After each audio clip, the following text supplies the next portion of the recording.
Hello 各位，我想同大家分享一件好得意，令到我好開心嘅事，係今日我遇到嘅。開始之前呢，我就引用釋迦牟尼佛，當佢悟道嗰一刻呢，佢講過，佢話原來眾生皆有佛性。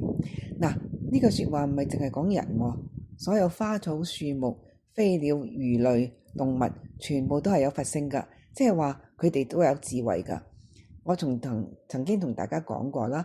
咁我去阿拉斯加嘅時候呢，去動物園睇嗰啲熊人仔啦。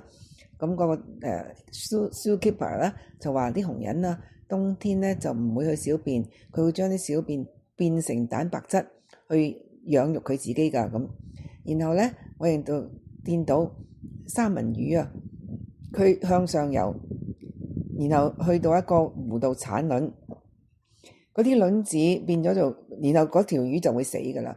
咁嗰啲卵子呢變成魚嘅時候呢，佢會游翻去大海度。4-5年之後呢，佢又要產卵要死嘅時候呢，佢冇指南針嘅喎，喺大海游咗4-5年，佢會跳翻去佢原來出生嘅地方，再產卵再死嘅喎。咁呢啲係咪佢哋嘅佛性，佢哋嘅智慧呢？係即係呢啲令我好驚奇噶。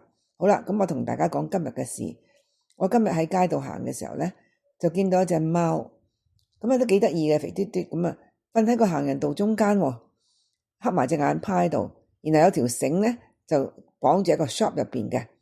咁但係我覺得隻貓咁樣喺個行人道中間嘅話呢，你知香港人匆匆忙忙噶啦嘛，一唔小心咪踩到佢咯。咁我就即刻走入去個鋪頭度，我揾到個老闆，我話嗰隻貓係咪你噶？咁佢話係啊。咁我話隻貓而家瞓喺路中心，好危險噶喎，分分鐘俾人踩親踩死噶喎。咁佢話知噶啦，得噶啦。咁好啦，我行翻出去鋪頭嘅時候，嗰隻貓姨自己行翻入嚟鋪頭。佢上第一級嘅時候，佢望住我擘大隻眼，喵一聲，佢同我打招呼。我真唔識點講啦，好驚奇，好感動，同埋好開心，真係好開心。動物真係有佛性，仲有啊，原來我哋真係可以同佢溝通噶。所有生物都係一個頻率嚟嘅啫嘛。如果我哋頻率，我當時咁關心嗰隻貓仔，咁所以我可能同佢頻率溝通，佢自己走入嚟個鋪頭度啊，我真係好驚奇，但我好開心咯。所以急住同大家分享呢樣嘢。我呢就聽日會擺上去 YouTube，然後先再同大家分享啦。拜拜。